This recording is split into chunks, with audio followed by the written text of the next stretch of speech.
কারণ আল্লাহর দল সব সময় বিজয়ী হয়, আল্লাহর দল সব সময় বিজয়ী হয়। এর জন্য এখন মুসলমান জাতি আল্লাহর যে রসুলের যে কেতাব মাওলা কারীম আলী কারামাল্লাহু ওয়াজহু এবং রসুলের বংশ এবং সমস্ত ওলি আল্লাহরা হচ্ছে নূরি কেতাব, রসুলের হাকিকি কেতাব, এই কেতাবকেও শক্তভাবে ধরে তো নাই, শক্তভাবে দমন করছে। এবং নবীর বংশকে এই উম্মতরা এবং এই মুসলমান জাতিরা সকলে শক্তভাবে ধরতে পারল না, একটা অংশ শক্তভাবে দমন করলো। নাইলে রসুলের উম্মতের মধ্যে একটা দল যারা রসুলের হাতে বায়াত হইছে, রসুলের কাছে মুরিদ হইছে, রসুলের কাছে কলমা পড়ছে, তারাই রসুলের সন্তান আওলাদকে কল্লা কাটছে, কুবায়া কাটছে না? কারবালায় কি কোন হিন্দু, বৌদ্ধ, ইহুদি, খ্রিস্টানে রসুলের বংশ কুবায়া কাটছে না?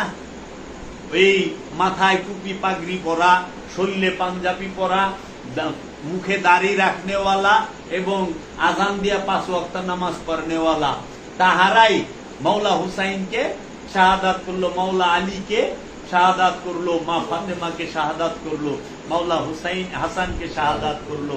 কারা? এই রসুলের উম্মতের ভিতর থেকে একদল বিপদগামীর দল, পথভ্রষ্টের দল, দুনিয়াদারের দল, স্বার্থবাদীর দল, এই এজিদ মুআবিয়া গং যারা, তাহারা এই এজিদ মুআবিয়া গংরা আল্লাহর রসুলের বংশকে শক্ত হাতে দমন করলো, এই আব্বাসিয়ারা।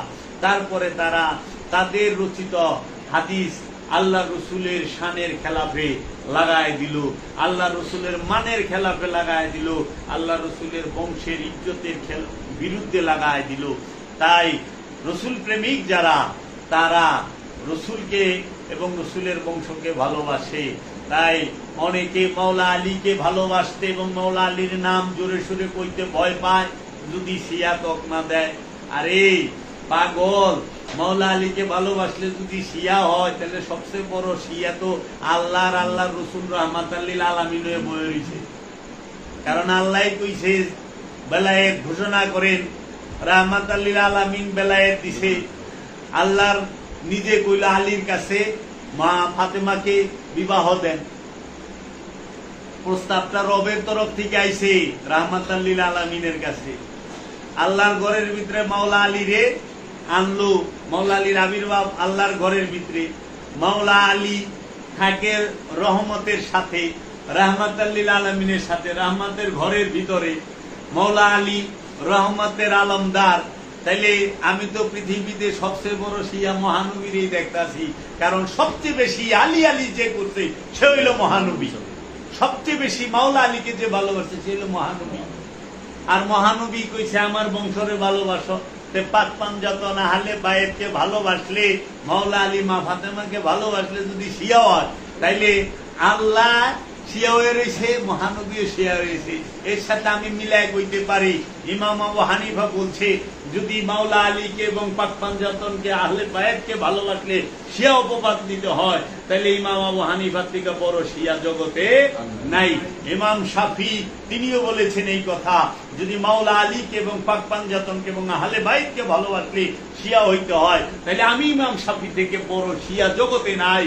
এবং আমার দয়াল মুর্শিদ কালান্দার বাবা জাহাঙ্গীর বা ইমান আল সুরেশ্বরী তার কিতাবে লিখছে, যদি আল্লাহর হাবিব রাহমাতাল লিল আলামিন মুহাম্মদ সাল্লাল্লাহু আলাইহি ওয়াসাল্লামকে ভালোবাসতে গিয়ে আল্লাহর হাবিবের খলিফা, আল্লাহর হাবিবের মনোনীত মাওলা আলী কারামাল্লাহু ওয়াজহুকে মহব্বত করার কারণে, আহলে বায়াত পাক পাঞ্জাতনকে মহব্বত করার কারণে, আর নবীর বংশকে মহব্বত করার কারণে যদি শিয়া অপবাদ নিতে হয়, আমি কাঁধে তুইলা নিলাম, জগতে আমার থেকে বড় শিয়া নাই।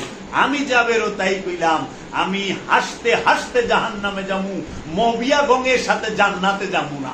আমি মাওলা হুসাইনের সাথে কারবালায় কল্লা কাটামু, কিন্তু মুআবিয়া গঙ্গকে সাহাবী কমু না, কইতে পারি না।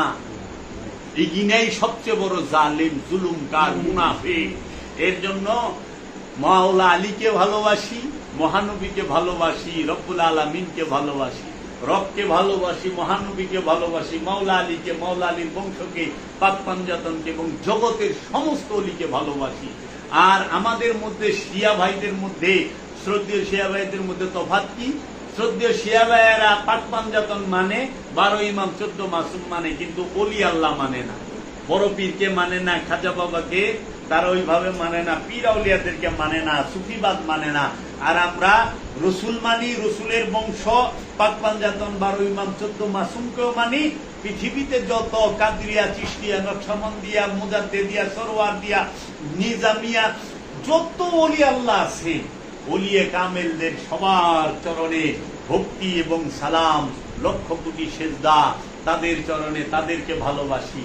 তাই আমাদের মধ্যে তফাৎ হইল, আমরা রব মানি, রসুলও মানি, নবীর বংশও মানি, অলিও মানি। আর শিয়া ভাইয়েরা রসুল মানে, রসুলের বংশ মানে, অলি মানে না।